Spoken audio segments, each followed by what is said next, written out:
Most people view snakes as house guests that have overstayed their welcome, but the best way to evict them isn't with a shovel or a chemical spray.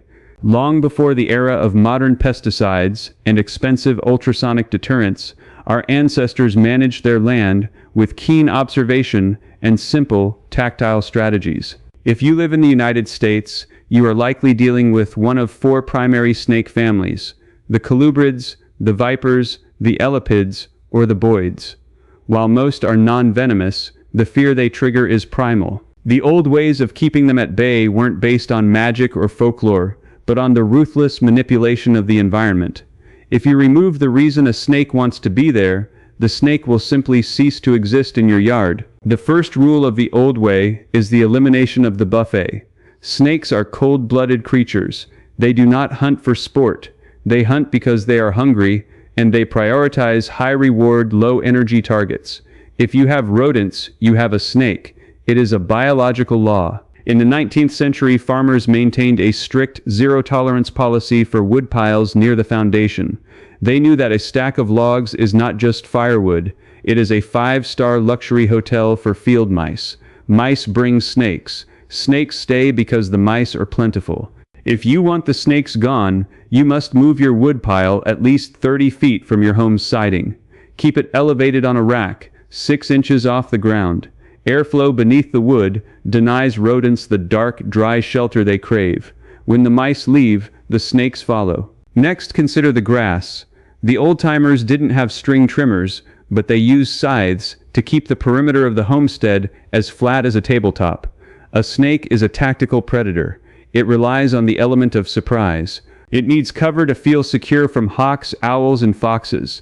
When you allow your grass to grow waist-high, you are effectively rolling out a red carpet for every reptile in the county. Keeping your lawn mowed short within a 15-foot buffer zone around your foundation creates an exposed, dead zone. A snake will not cross this open space because it makes them vulnerable to aerial predators. It is basic survival biology. They will choose the path of least resistance elsewhere. Then there is the issue of the foundation. Snakes are not architects, but they are masters of infiltration. They can compress their bodies to fit through gaps no larger than a pencil. In the early 1900s, homeowners used a mixture of crushed glass and mortar to seal basement cracks. While we have better sealants today, the principle remains: inspect your masonry. If a mouse can fit through a hole in your siding or your dryer vent, a snake can follow. Use quarter-inch hardware cloth, often called hardware mesh, to screen off crawl space vents. This is the ultimate barrier. It is rigid, it is durable, and it is impossible for a snake to penetrate. Water is another often overlooked factor. During a drought, your yard might be the only oasis for miles. Bird baths and leaky outdoor faucets create microclimates that attract frogs and toads. For a snake, a frog is a delicacy. If you have a water feature, keep the area around it cleared of thick vegetation. Do not provide a corridor of tall weeds leading from the forest edge to your water source. If you must have a bird bath, keep it on a pedestal in the middle of a clear, paved, or mowed area. You want the predator to feel as exposed as the prey. Now, let's address the folklore of deterrence. You have likely heard that mothballs, lime, or sulfur will keep snakes away. This is a myth. Scientific studies, including extensive trials by the University of Georgia, have debunked these methods repeatedly. Mothballs are toxic to humans and pets, and snakes will often crawl right over them without hesitation. Do not waste your time with snake-away powders. If they worked, every major poultry farm in the country would use them to save their eggs. They don't. The only thing that works is changing the habitat. One of the most effective historical methods was the use of gravel borders. Snakes hate the feel of loose, shifting stones. A 3-foot-wide band of crushed, sharp-edged gravel surrounding your home acts as a physical deterrent.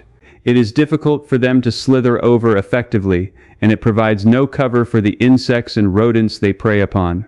It is a simple, mechanical barrier that does not require electricity or poison. Combine this with the removal of low-hanging shrubs and ground cover plants like English ivy. Ivy is a death trap for your property's safety. It creates a dark, humid tunnel system where snakes can live undetected for years. Pull the ivy away from the house. Replace it with open mulch or gravel. It is also worth noting the benefit of the king snake. In the rural American South, farmers used to view the king snake as a guardian.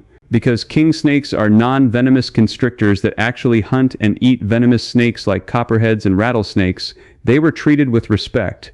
If you find a black snake or a king snake on your property, you might consider letting it be. It is the most effective biological control agent you can have.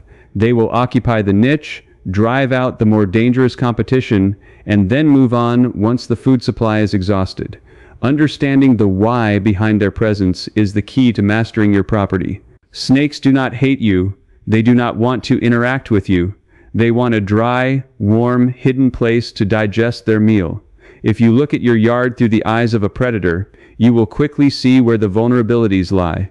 Every pile of trash, every forgotten stack of construction material, and every overgrown corner is a signpost saying, "Come here and settle in."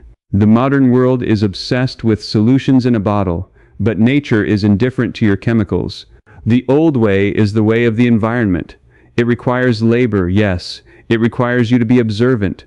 You have to be the one to pick up the branches, to screen the vents, and to keep the grass low. But this is the only way that lasts. As we look at our homes and our backyards, we have to ask ourselves, are we building a sanctuary for our families, or are we inadvertently constructing a wilderness that is hostile to our own peace of mind?